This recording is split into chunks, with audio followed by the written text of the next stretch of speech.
Nedir sorusu neyi amaçlıyor? Bir şey nedir dediğimiz zaman amacımız nedir? Diyelim ki elimde bir bardak var. Bardaktır dediğimiz zaman bir belirlenim yapmış oluyoruz.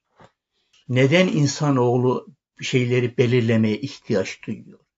Çünkü insan zihni sonsuzu ve belirsiz olanı düşünemez. Belirlersek yaşamımız içerisinde daha kolay bir şekilde yolumuzu bulabiliriz diye düşünüyoruz. Spinoza der ki her belirlenim bir olumsuzlamadır. Diyelim ki elimde bir defter var.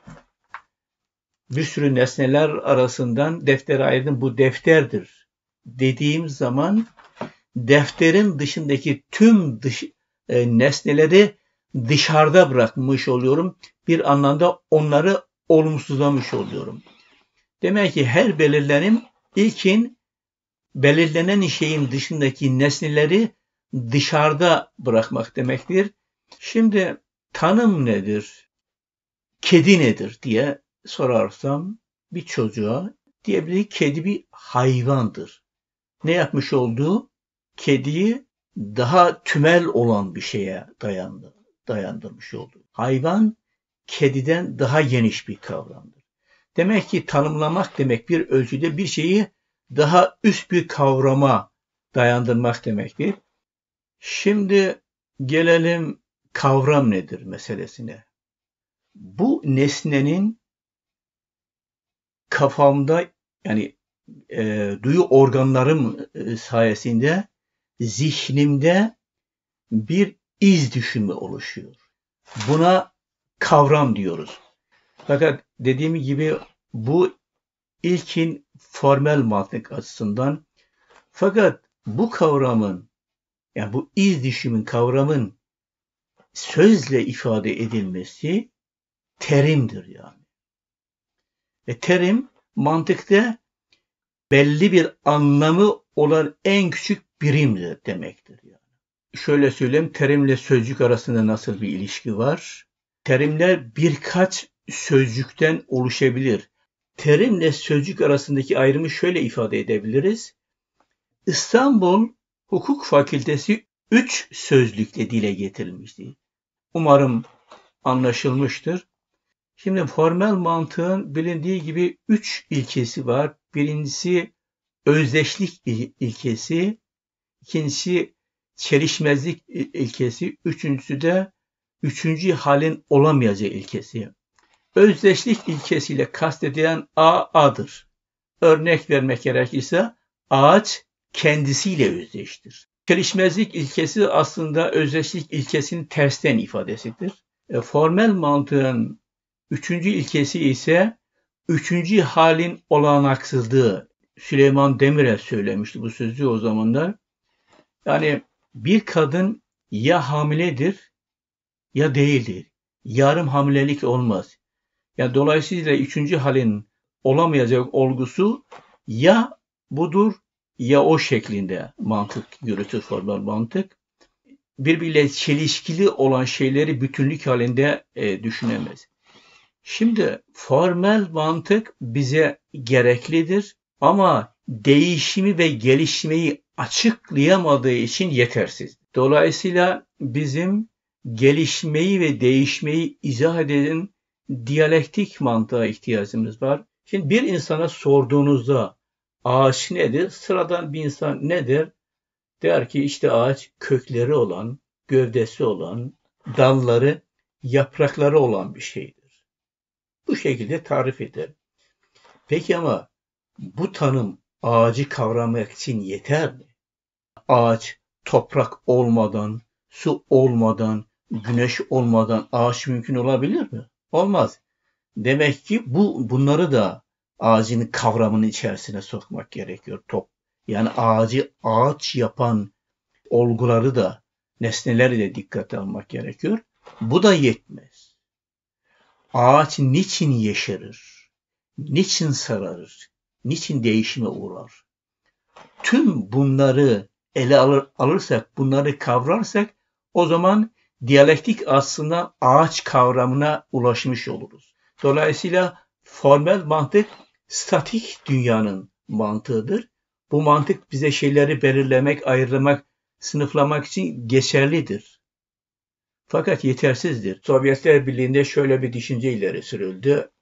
İşte formel mantık antik çağın döneminin düşüncesidir. Aristoteles arasında ileri sürülmüş. O halde çağımızda geçerli değil. Bu son derece yanlış bir anlayıştır. Hegel saptamalar için formel mantığın gerekli olduğunu söyler. Hatta örnekler de verir. Mesela diyor ki bir estetikçi bir adam bir yargıya varması gerekiyor. Yani yazılan bir şiir güzel midir, değil midir?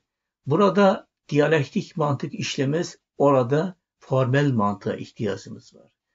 Dolayısıyla diyalektik mantığı çok zorlamamak lazım. Diyalektik mantığı da her kapıyı açan maymuncuk olarak görmemek lazım. Şimdi gelelim anlatmak istediğim kavramlara. Duyu nedir? Duyu organlarımız aracılığıyla dış dünyayı duyumlarız. Ve bu dış organlarımız aracılığıyla duyu verileri oluşur beynimizde. Bu duyumları örgütleyecek başka bir şeye ihtiyaç var. İşte bu düşünme denilen şeydir. Düşünme, duyu verilerini örgütleyen aktif bir şeydir. Bilgi ise düşünme sürecinin sonucu ortaya çıkan şeydir. Diyelim ki bir değirmen var, un değirmeni ve o değirmene çok çeşitli tahıl ürünleri geliyor. Tahıllar geliyor. Arpa, buğday, çavdar. Bunları duyu verileri olarak düşünün. Değirmendeki değirmen taşı ki bunu aktif düşünme olarak düşünün. Bu duyu verilerini işleyerek, aktif bir şekilde işleyerek onları çeşitli una çevir diyelim. Ortaya çıkan unu siz bilgi olarak düşünebilirsiniz. Peki tin deyince neyi anlamak gerekir? Tin sözcüğü Almanca'daki Geist kavramının Türkçedeki karşılığıdır. Tin ise şöyle kısaca özetlenebilir. Eğer vücudumuza ten dersek tin maddi olmayan şeylere tin diyebiliriz. Mesela bireyin tini olabilir, devlet tini olabilir, halkın tini olabilir. Tinle kastedilen maddi olmayan şeyler demin anlattığım duyumlar, bilinç, bilgi, irade, eylem tüm bunlar tinin başlığı altında ele alıp incelenebilirler. Demek ki tin denildiği zaman işte duyu, düşünce, eylem, amaç gibi maddi olmayan olguları anlamak gerekir. Diğer bir konu, her şeyi insan bilebilir mi? Şimdi bazı insanlar vardır, şöyle düşünüyorlar, insanın bilemeyeceği hiçbir şey yoktur. Evet, insan çok şeyi bilebilecek yetenekte bir varlıktır ve sürekli bu yeteneği de gelişmektedir. Fakat buna rağmen, tüm bu yeteneklerine rağmen insan her şeyi bilemez ve hayatta her zaman bilinemeyecek şeyler vardır. Bir örnek vereyim. Mesela insan hiçbir zaman bir böceğin, bir kelebeğin dünyayı nasıl gördüğünü, nasıl algıladığını hiçbir zaman öğrenemeyecek.